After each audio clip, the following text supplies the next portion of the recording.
Good morning students. Online classes में I welcome to all of you. प्रशिक्षणार्थियों, gender school and society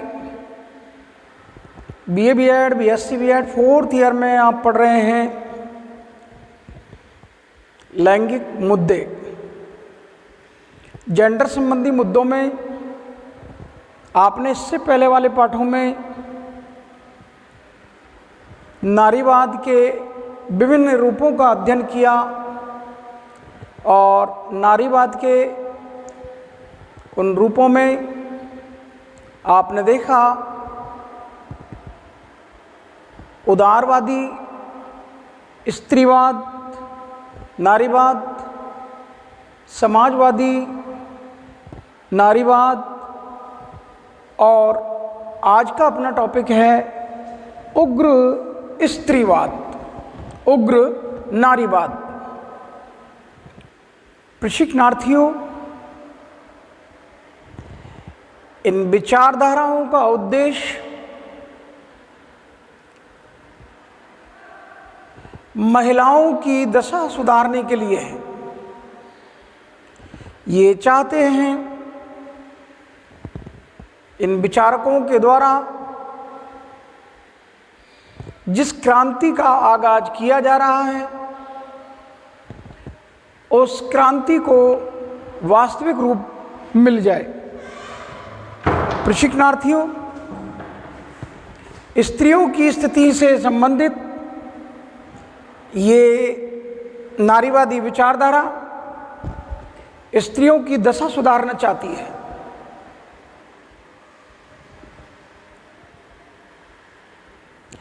जैसा कि कल आपको इससे पहले वाले पाठ में पढ़ाया कि कुछ जो उदारवादी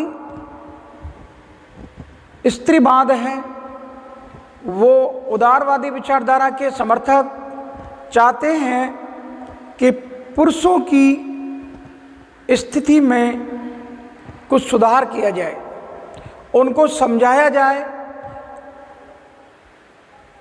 उनके विचारों को परिवर्तित किया जाए। जो स्त्री के प्रति उनकी परंपरावादी सोच है,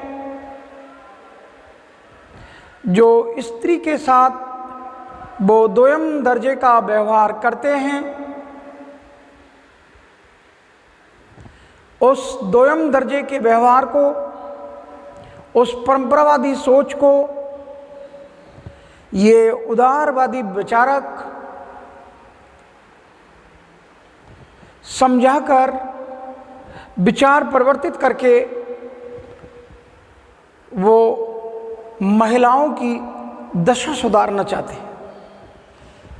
प्रशिक्षणार्थियों, दूसरी विचारधारा समाजवादी स्त्रीवाद की है, जिसके अंतर्गत वो जो जिम्मेदार संस्थाएं हैं, जो महिलाओं का शोषण करने के लिए, महिलाओं का दमन करने के लिए, महिलाओं के साथ दुर्व्यवहार करने के लिए जो संस्थाएं जिम्मेदार हैं, ये उन जिम्मेदार संस्थाओं को समाप्त करने की पक्षधर है और उसका सीधा सा उदाहरण समाजवादी नारीवाद ने पूंजीवादी व्यवस्था को दोषी ठहराया है। पूंजीवादी व्यवस्था के चलते हुए स्त्रियों की दशा को सुधारा नहीं जा सकता। प्रशिक्षणार्थियों, यहाँ पर ये तीनों विचारधाराएं अपने अपने विचारों को लेकर, अपनी इन बातों को लेकर, अपने इन सुझावों को लेकर आपको और महिलाओं को ये सबक और पुरुष समाज के लिए ये शिक्षा कि वो महिलाओं का सम्मान करें, महिलाओं को अपने समान अधिकार प्रदान करें, जिससे कि लंबे समय से चली आ रही महिलाओं की दशा को सुधारा जा सके।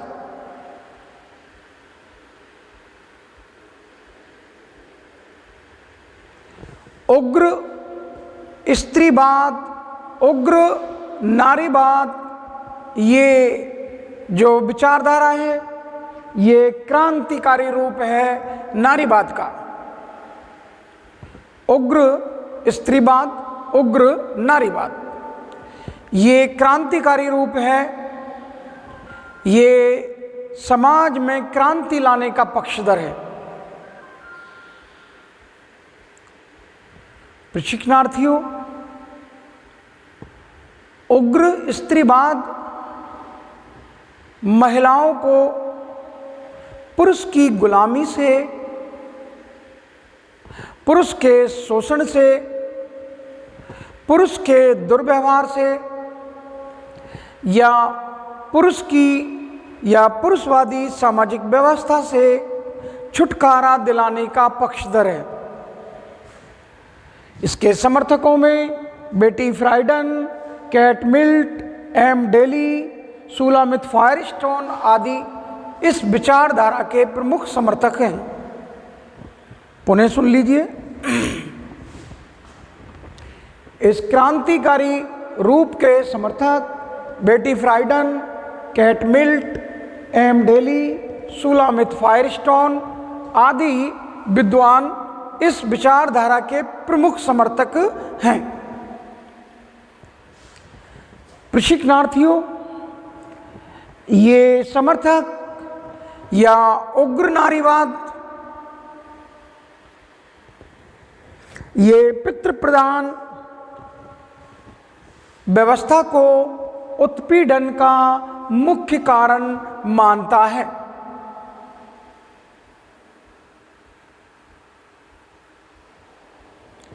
पुत्र के जन्म के समय घर में जश्न मनाया जाना, बेटी के जन्म के समय घर में मातम का छा जाना, पुत्र वंश को आगे बढ़ाने वाला है। अगर पुत्री पैदा हो गई है तो वंश समाप्त हो गया।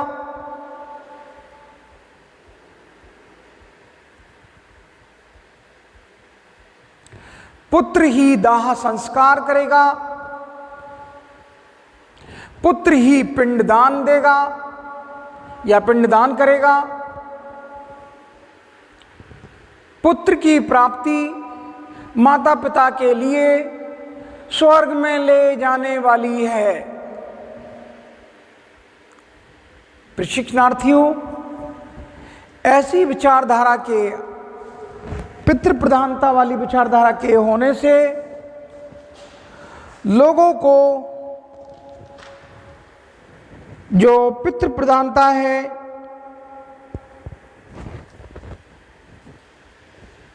वो महिलाओं के उत्पीड़न की मुख्य कारण बनती है। पितृप्रधानता महिला उत्पीड़न की मुख्य कारण बनती है। ये प्रधानता कि बेटे का मुख देखने से स्वर्ग मिलेगा, बेटा अंतिम संस्कार करेगा, पिंडदान देगा, और कन्या है तो पराया धन है।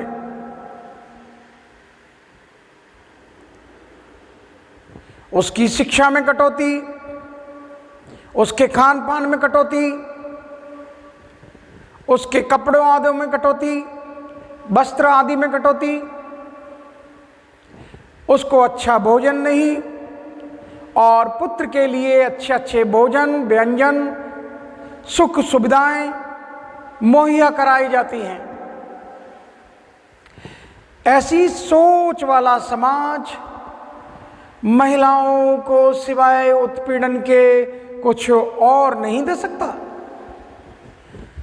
तो उग्र स्त्रीवाद के समर्थक महिला उत्पीड़न के लिए पुत्र प्रधानता को मुख्य कारण मानते हैं। पितृवाद को मुख्य कारण मानते हैं। आप भी जानते हैं कि जब इस पुरुष प्रधानता वाले समाज में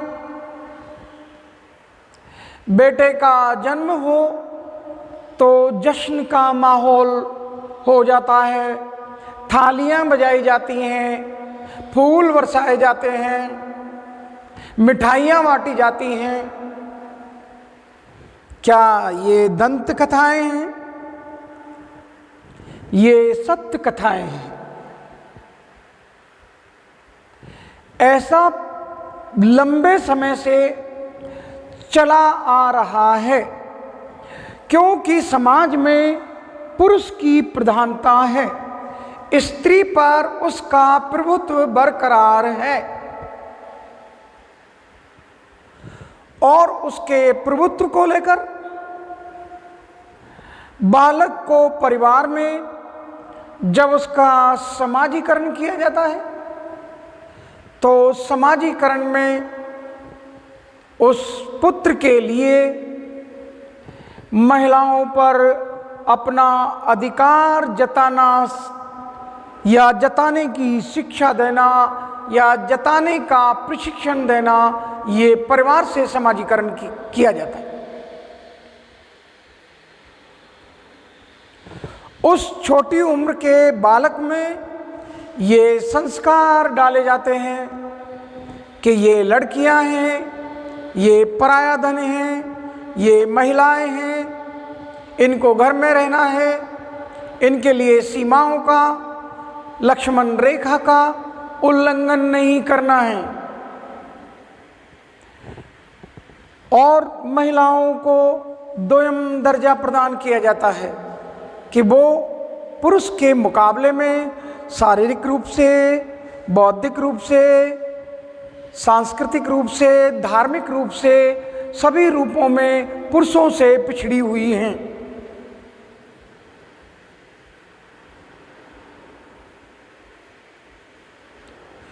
और तो और इस पितृ प्रधान वाली व्यवस्था में, पुरुष प्रधानता वाले समाज में छोटी छोटी उम्र की बालिकाओं का विवाह कर दिया जाता है।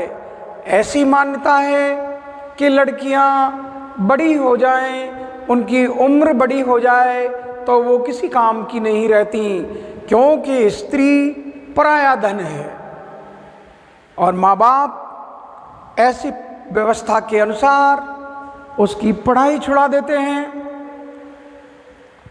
उसके सपनों को चकनाचूर कर देते हैं और वो जल्दी से जल्दी उस परिवारजनों का ये मकसद रहता है कि इसके हाथ पीले हो जाएं।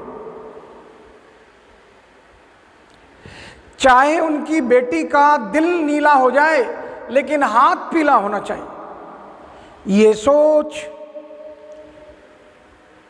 ऐसी विचारधारा जिसमें महिलाओं की दशा को बिगाड़ कर रख दिया है।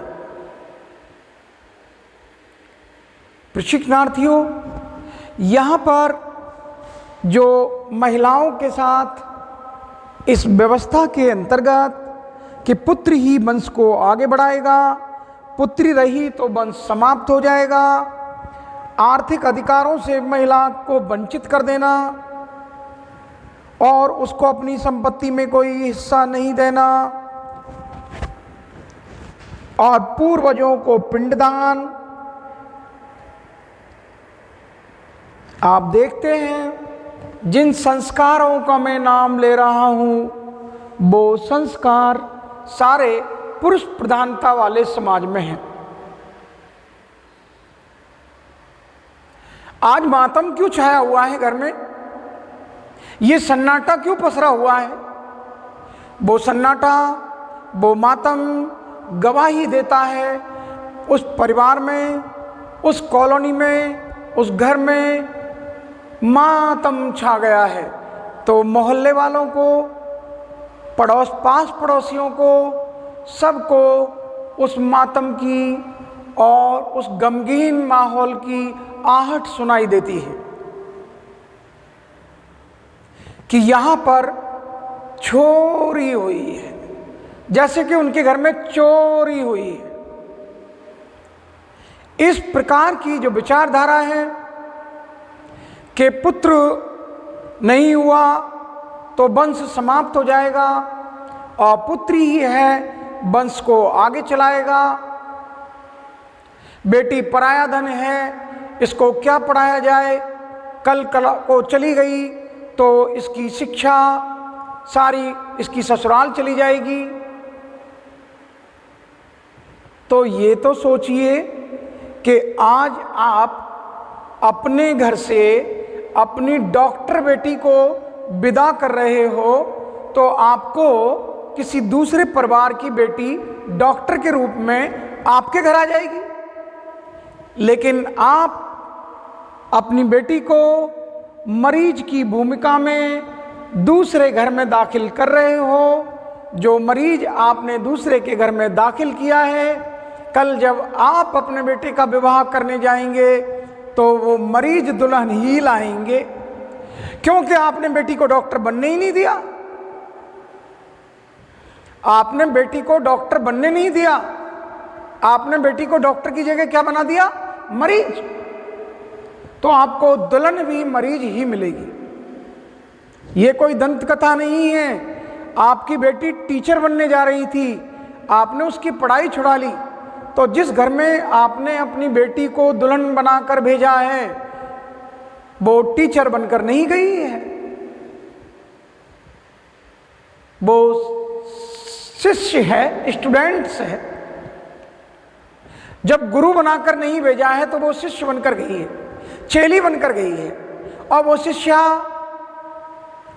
जब आप अपने बेटे के लिए दुल्हन लाओगे तो वो शिष्या ही आएगी, टीचर नहीं आ सकती। मेरी बात पर जरा गौर फरमाइएगा और उसको सोचने समझने की कोशिश कीजिएगा। जब आप अपने घर से डॉक्टर बेटी विदा कर रहे हैं तो सामने वाले परिवार से भी आपके घर में आने वाली दुल्हन डॉक्टर ही होगी। जब आप अपने घर से मरीज बेटी विदा कर रहे हैं तो आपके घर में आने वाली दुल्हन मरीज ही होगी।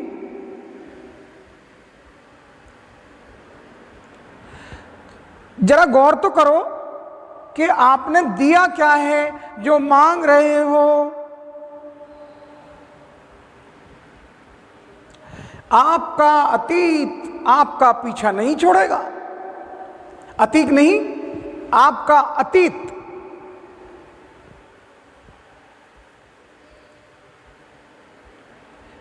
मुझे आप अपने संगी साथी बता दो, मैं बता दूंगा कि आपका भविष्य क्या है। मुझे आप अपना भूत बता दो, मैं बता दूंगा कि आपका वर्तमान क्या है। आपका वर्तमान मुझे बता दीजिए, मैं बता दूंगा आपका भविष्य क्या है। तो आपका भूत आपके वर्तमान को स्थापित करता है। भूतकाल में जो आपने कमियां, भूतकाल में जो आपने गुण संचित किए, भूतकाल में आपने अवगुण संचित किए, वो आपका वर्तमान स्थापित करते हैं। और वर्तमान में जो आप गुण, वर्तमान में जो आप अवगुण इकट्ठे कर रहे हैं वो आपके भविष्य की आधारशिला हैं। ये कोई दंत कथाएं नहीं है, ये सत्य कथाएं हैं। हमने बेटियों के साथ पुरुष प्रधानता वाले समाज में दोयम दर्जे का व्यवहार किया कि बेटी पैदा हो गई है तो वंश समाप्त हो जाएगा।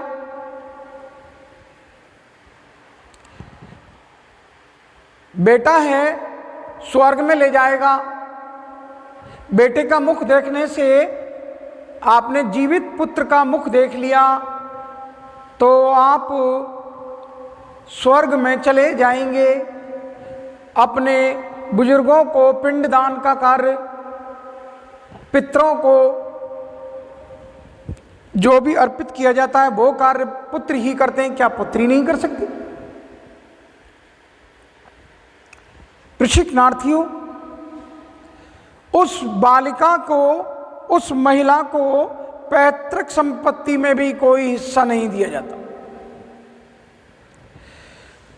जैसा कि समाजवादी विचारक कह रहे हैं कि पुरुष अपनी संपत्ति को, अपने धन को अपने शुद्ध वंशज के लिए सौंपना चाहता है, और उसका शुद्ध वंशज कोई और नहीं, शुद्ध वंशज उसकी बेटी नहीं, जो उसका ब्लड है, उसका ब्लड रिलेशन है, शुद्ध वंशज है उसका बेटा।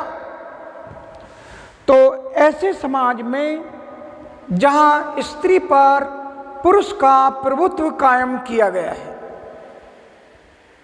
उसको पैतृक संपत्ति में हिस्सा नहीं दिया जा रहा।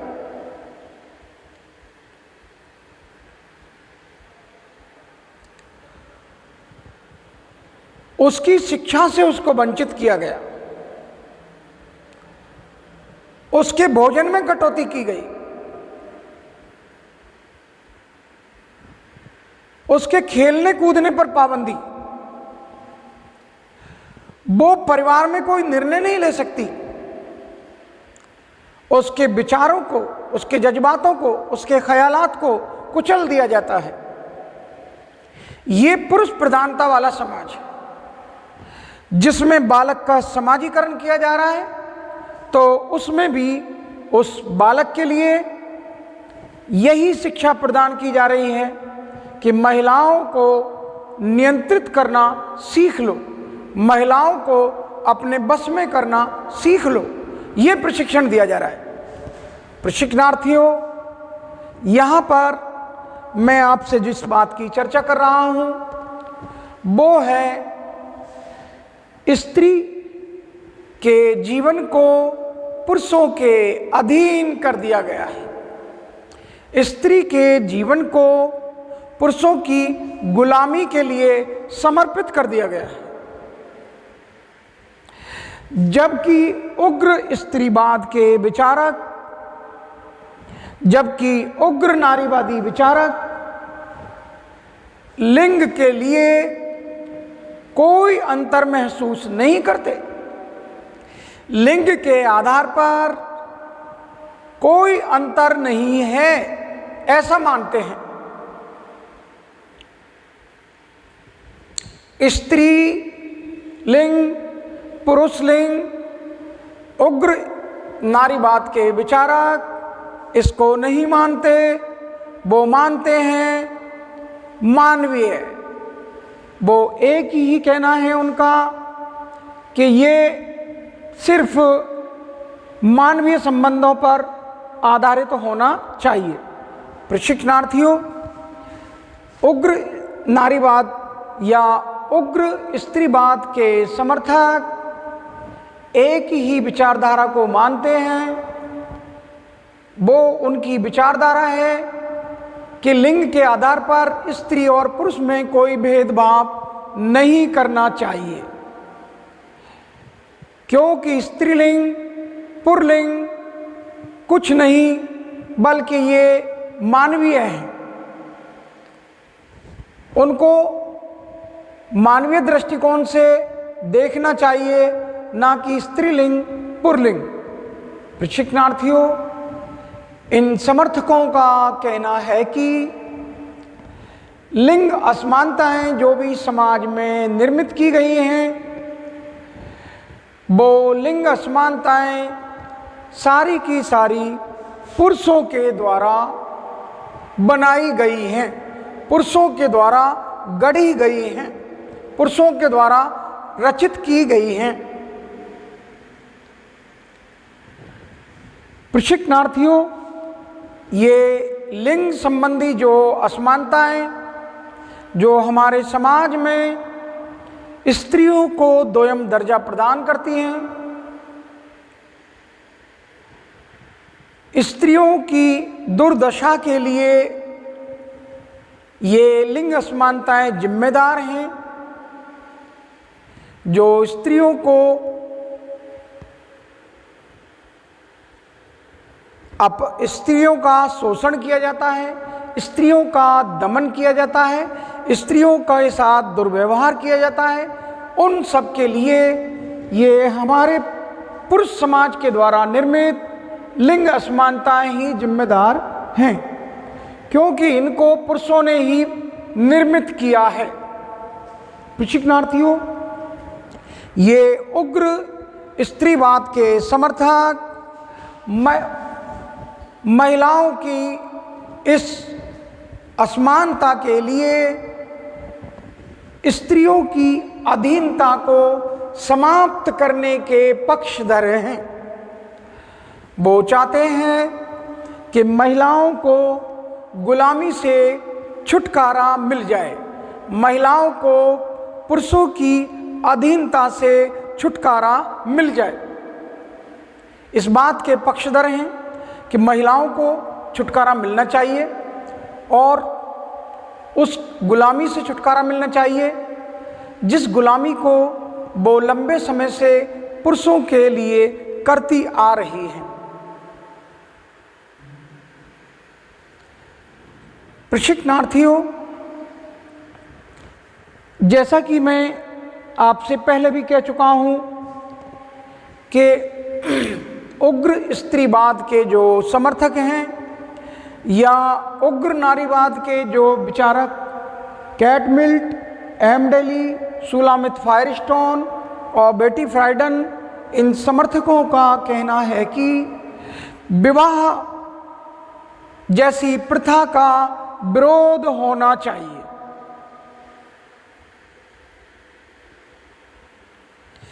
ये विवाह जैसी बंदिश से छुटकारा दिलाने के लिए अपने विचारों को समाज के सामने रखना चाहते हैं।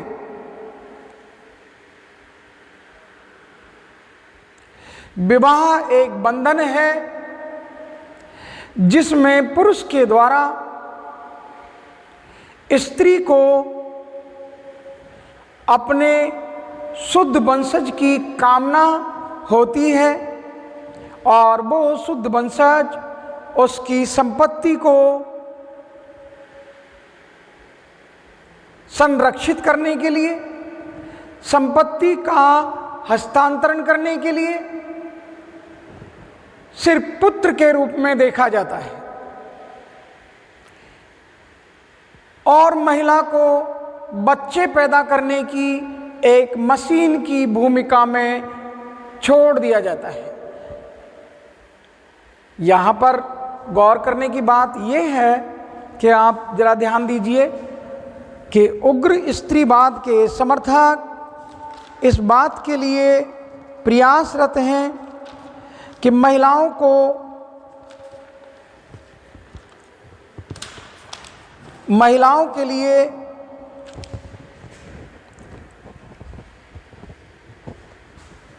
विवाह जैसी प्रथा का विरोध करना चाहिए,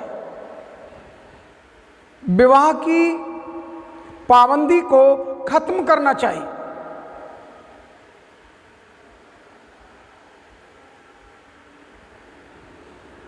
विवाह ही महिलाओं को दमन के लिए, शोषण के लिए, दुर्व्यवहार के लिए और महिलाओं को गुलाम बनाने के लिए जिम्मेदार है। महिलाएं बंधन में बंध जाती हैं और तो और जब विवाह की रस्म अदा होती है तो उस वक्त हिंदू संस्कृति के अनुसार, हिंदू धर्म के अनुसार विवाह के रस्म के समय जब फेरे लिए जाते हैं तो 7 फेरों का मकसद 7 जन्म से लगाया जाता है। अब सोच लीजिए, जब एक जन्म में महिला के साथ ये शोषण, ये दमन, ये दुर्व्यवहार और महिलाओं को दोयम दर्जा दिया गया तो 7 जन्म के समय महिलाओं की कैसी दशा होगी, उनके क्या हालात होंगे। प्रशिक्षणार्थियों, गौर करने की बात यह है कि महिला का किसी पुरुष के साथ विवाह हो जाता है और विवाह हो जाने के बाद उसको बंधनों में बांध दिया जाता है। वो घर की 4 दीवारी में अपने मायके में कैद थी, अब वो ससुराल में कैद हो गई है। यहाँ कम से कम उसके माता, उसके पिता के द्वारा उसका लालन पालन किया गया, उससे प्यार मोहब्बत से बातें की गई, लेकिन उसकी ससुराल में उससे कोई बातें करने वाला नहीं। उसको एक दासी की भूमिका मिलती है, उसको एक गुलाम की भूमिका मिलती है, और वो अगर गुलामी से चूक जाती है तो उसकी गुलामी के चूकने पर, उसको नौकरानी की भूमिका अदा नहीं करने पर, उसको सेविका या दासी नहीं बनने पर ताने मारे जाते हैं, टोका जाता है, रोका जाता है, उसको बुरा कहा जाता है कि हम कैसी दुल्हन ले आए जो जुबान भी चलाती है और काम चोर भी आ गई है। अगर वो परिवारीजनों की, परिवार के सदस्यों की, ससुराली जनों की गुलामी करती रहे तो ठीक, और जैसे ही उसकी गुलामी में कोई चूक हो जाए तो उस महिला का जीना मुश्किल ही नहीं, नामुमकिन कर दिया जाता है। क्या आप बता सकते हैं ये दंत कथा है? नहीं, ये सत्य कथा है। प्रशिक्षणार्थियों, ऐसा विवाह के कारण हो रहा है। ये जो कुछ हो रहा है इसके लिए विवाह जैसी रस्म जिम्मेदार है। प्रशिक्षणार्थियों, मैं अपनी वाणी को यहीं पर विराम देता हूं और अगले पाठ में आपसे फिर चर्चाएं की जाएंगी। तब तक के लिए मैं आपके लिए धन्यवाद ज्ञापित करता हूं। Thank to all of you.